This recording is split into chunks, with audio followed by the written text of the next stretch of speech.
Olá! Bem-vindos à nossa análise de hoje. Temos em mãos um conjunto de materiais muito interessantes sobre os fundamentos da gramática portuguesa: frase, oração, período e os tipos de sujeito. Sim, um material bem completo, com definições, exemplos, exercícios, bastante coisa para a gente explorar. Exato. E qual é a nossa ideia aqui? É descomplicar esses conceitos essenciais, né? Torná-los mais claros, mais fáceis de lembrar. Com certeza. Vamos olhar para as definições, os exemplos práticos e até algumas armadilhas, umas pegadinhas que surgiram nos exercícios. Prontos para organizar essas ideias? Vamos lá. Ótimo, então. Vamos começar pela base de tudo, a frase.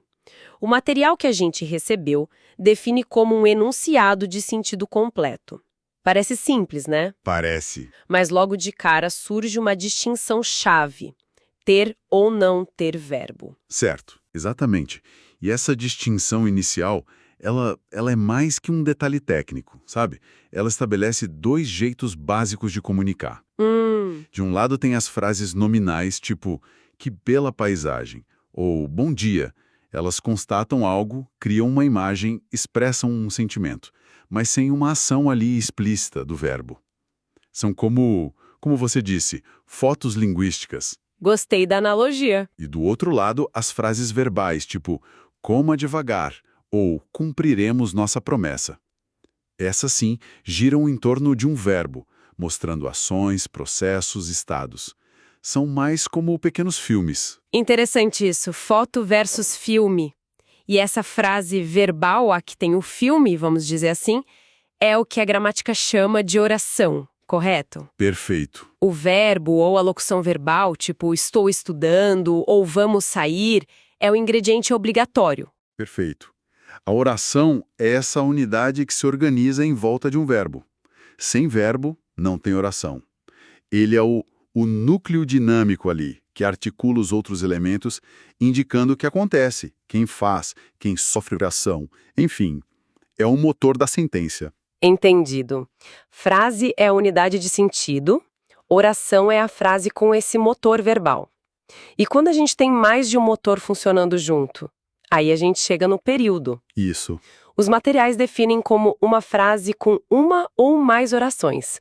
Se tem só uma oração, então só um verbo ou locução verbal é um período simples. Exato. Os exemplos dos exercícios são bem claros nisso. João acordou atrasado. Verbo, acordou. Uma oração. O amor é lindo. Verbo, é. Uma oração. Uma ideia verbal só. Simples assim. Mas a estrutura pode ficar mais elaborada com um período composto que combina duas ou mais orações. Uhum. Um exemplo que apareceu foi estava perdida e não sabia o que fazer. A gente identifica ali estava, sabia e fazer. 3 verbos, né? 3 verbos, 3 orações conectadas. Isso. Outro, mais curtinho. Caiu e machucou-se outra vez. 2 verbos. Caiu, machucou. 2 orações. 2 orações. E teve aquele exemplo bem longo. Preciso que você vá à loja, troque o vestido, compre um cartão e entregue na casa da Maria.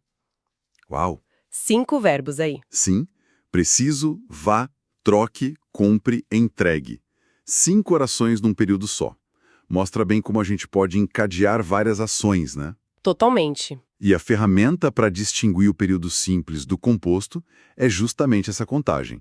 Contar os verbos ou as locuções verbais, cada um deles é a base de uma oração. Entendi. Contar os verbos não é só para classificar, sabe? Revela a complexidade da ação, do pensamento que está sendo expresso ali. O exemplo do verdureiro, que estava num exercício. Ah, sim, lembro desse. Ótimo para isso. Estacionou, gritou, dirigiu, arrancou, partiu. 5 ações em sequência. 5 verbos, 5 orações. Um período composto bem movimentado, descrevendo uma cena.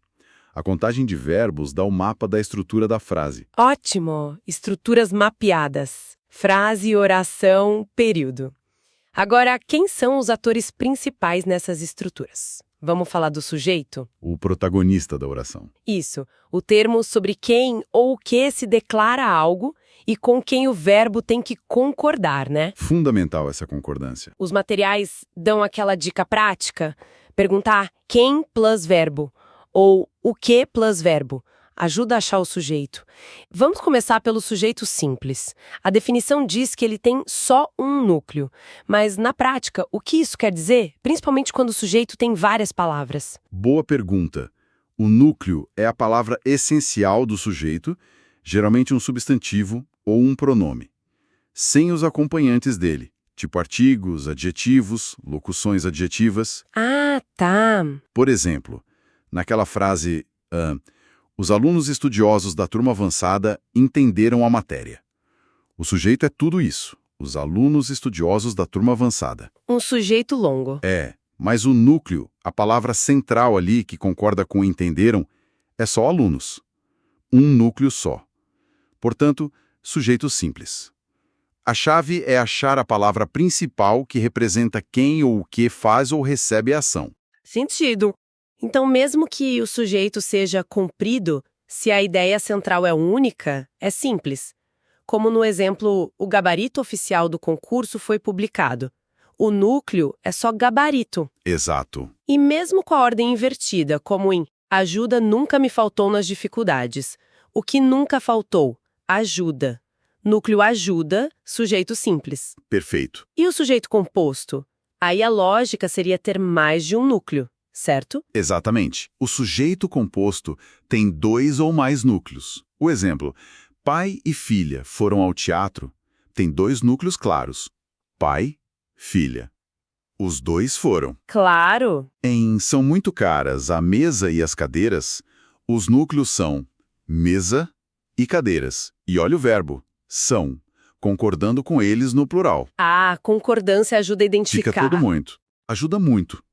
Mesmo na ordem inversa, como em durante a festa discutiram esposa e marido. Os núcleos são esposa-marido. Quem discutiu? Eles 2. O plural no verbo geralmente é um indício forte de sujeito composto. Entendido. Agora vamos para um tipo curioso, o sujeito oculto, que os materiais também chamam de desinencial, implícito ou elíptico. Isso. Ele não está escrito, mas a terminação do verbo entrega quem é. Por exemplo, em acordamos cedo, o mos indica nós. Em acredito em milagres, o indica eu. Os materiais mencionam que a nomenclatura gramatical brasileira, a NGB, não lista ele oficialmente. Por que será que ele continua sendo tão ensinado e usado na análise? Qual a utilidade prática dele? Essa é uma questão interessante. É verdade. A NGB formalmente não o categoriza assim, mas o conceito de sujeito oculto ou desinicial, ele é muito útil na prática, tanto para ensinar quanto para analisar um texto. Primeiro porque ele reflete uma coisa super comum no português. A gente poder omitir os pronomes sujeito. Eu, tu, nós, quando a terminação do verbo já deixa claro quem é. A língua fica mais concisa, mais econômica. Verdade, a gente fala assim o tempo todo. Exato. E segundo, reconhecer esse sujeito oculto ajuda a entender a coesão do texto.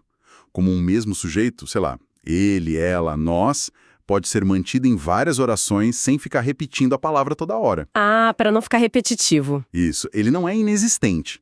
Ele só não está expresso com uma palavra naquela oração específica, mas a gente recupera ele pelo contexto, ou pela terminação verbal. Entendi a utilidade. Agora, e quando a gente sabe que a ação aconteceu, mas não sabe quem fez?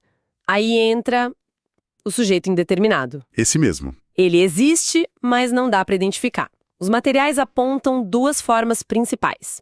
A primeira, com o verbo na terceira pessoa do plural, sem um referente claro antes. Gritaram palavrões na rua. Quem gritou? Alguém. Um grupo indefinido. A gente não sabe quem. É diferente de, por exemplo, os manifestantes gritaram palavrões. Aí o sujeito seria simples, manifestantes. Exatamente. A chave no indeterminado é essa falta de um referente anterior para eles. O eles fica solto, genérico. Certo. E a segunda forma é com o verbo mais o pronome se, aquele classificado como índice de indeterminação do sujeito, o PIS. Isso, o famoso se. Exemplos como precisa-se de funcionários ou conversou-se sobre política. Quem precisa? Quem conversou? Não se sabe. Alguém.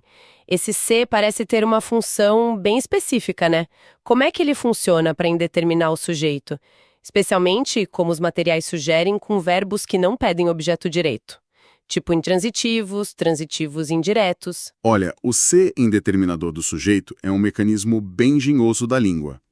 Quando ele se junta a esses tipos de verbos, os que não têm objeto direto, ele sinaliza que tem um agente humano ali fazendo a ação, mas esse agente é genérico, desconhecido ou talvez irrelevante para a informação principal que se quer passar. Ah, o foco fica na ação, então. Exatamente.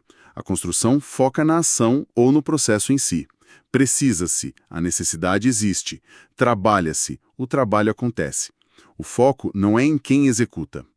É diferente da voz passiva sintética, tipo vendem-se casas. Ah, sim, casas são vendidas. Aí casas é o sujeito. Perfeito. No sujeito indeterminado com C, não tem um sujeito expresso ali na oração com quem o verbo possa concordar. Por isso que o verbo fica sempre na terceira pessoa do singular. Precisa-se, conversou-se, trabalha-se. Que distinção importante essa. Bom, cobrimos os sujeitos presentes, explícitos ou implícitos, determinados ou indeterminados. Falta uma categoria. E quando a oração simplesmente não tem sujeito? A chamada oração sem sujeito ou com sujeito inexistente. Isso. Acontece com os verbos impessoais.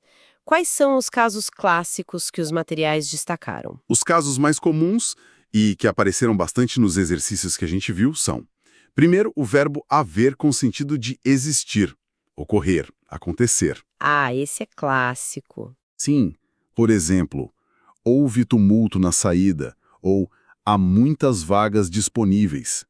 Não dá para perguntar quem houve ou quem há. A ideia é de existência ou ocorrência pura. Certo. Qual o segundo?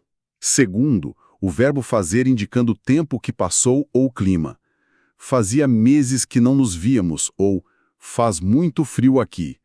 O tempo ou o clima não são agentes que fazem a ação de fazer, né? Não mesmo. E o terceiro grupo? O terceiro são os verbos que indicam fenômenos da natureza. Chover, nevar, ventar, anoitecer. Choveu torrencialmente ontem, já anoiteceu. A própria natureza do verbo já indica um processo sem um agente específico por trás. Entendi. Mas tem uma regra de ouro sobre a concordância desses verbos, não tem? Uma que pega muita gente. Tem sim, e é um ponto crucial, que gera muita dúvida e erro. Como esses verbos são impessoais, ou seja, não têm sujeito, eles devem, pela norma padrão, ficar sempre na terceira pessoa do singular. Sempre no singular. Sempre. Por isso, o correto é houve muitos acidentes, e não houveram. E faz 10 anos que me formei, e não fazem. Ah, então é por isso, porque não tem sujeito para concordar no plural. Exatamente. A ausência de sujeito impede a concordância plural. Comparar há problemas, oração sem sujeito, com existem problemas, sujeito simples, problemas, é um ótimo exercício para fixar isso. A escolha do verbo haver impessoal versus existir pessoal muda toda a estrutura e a concordância. É impressionante. Nossa, muito bom. E falando em mudanças de estrutura, um dos exercícios trouxe uma pegadinha interessante com o sentido figurado. Choveram reclamações na diretoria. Ah, lembro dessa, ótima. Aqui, chover não é fenômeno natural literal, né? As reclamações não caíram do céu. Como a gente analisa isso? Muda tudo, né? Muda completamente. Esse é um exemplo perfeito de como o contexto e o significado mandam na gramática. Quando a gente usa chover nesse sentido figurado, de vir em grande quantidade, o verbo perde a impessoalidade dele. Deixa de ser impessoal. Sim. A pergunta, o que choveu, passa a fazer sentido. E a resposta é... reclamações. Exato. Nesse contexto, reclamações funciona como sujeito simples da oração.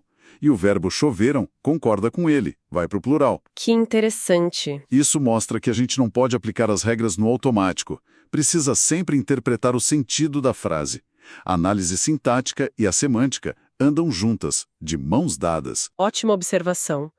Além desses casos principais, haver, fazer, fenômenos da natureza, os materiais também mencionaram rapidinho o verbo ser, indicando tempo, são 3 horas, ou distância, daqui até lá, são 5 quilômetros, E aquelas expressões tipo basta de ou chega de, também são orações sem sujeito. Sim, são considerados casos de oração sem sujeito também. O verbo ser nessas indicações de tempo e distância é impessoal. Embora, curiosamente, ele concorde com o numeral que vem depois, né? São 3 horas, são 5 quilômetros, diferente do haver e do fazer. Verdade, tem essa particularidade. É. E as expressões já cristalizadas, tipo basta de bagunça ou chega de desculpas, também se encaixam aí. Elas expressam uma ideia completa, mas sem um sujeito gramatical definido. São mais algumas nuances que mostram como a língua é diversa nas suas estruturas. Ufa, que percurso, hein? Então, revisando nossa exploração a partir dos materiais, começamos com a frase, unidade de sentido completo. Isso. Diferenciamos a oração, que tem o verbo como centro. O motor? Vimos como elas se juntam para formar períodos, simples ou compostos. Depois investigamos o sujeito, o ator da oração, nas suas várias formas, simples, composto, oculto, indeterminado. As várias máscaras do sujeito. Boa.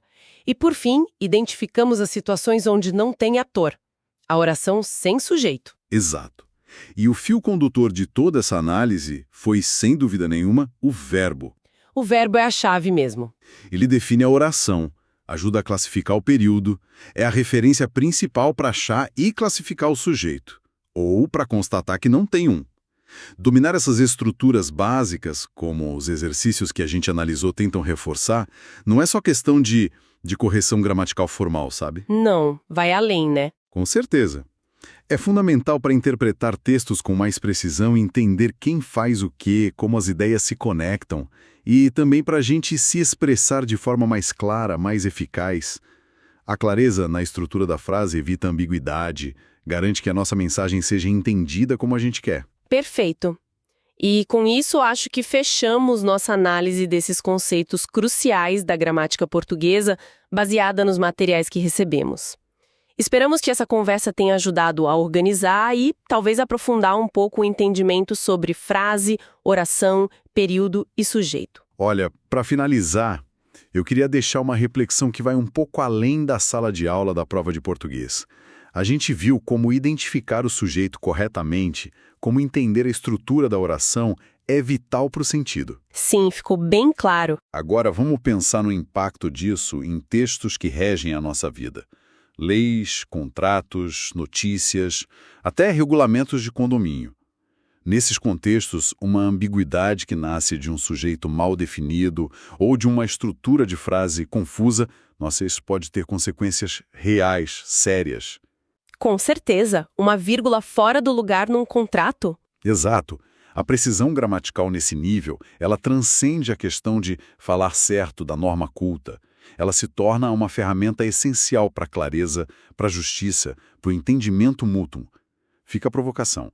Até que ponto a falta de atenção a esses detalhes da estrutura da língua pode, sem querer, gerar desigualdade ou injustiça na interpretação das coisas?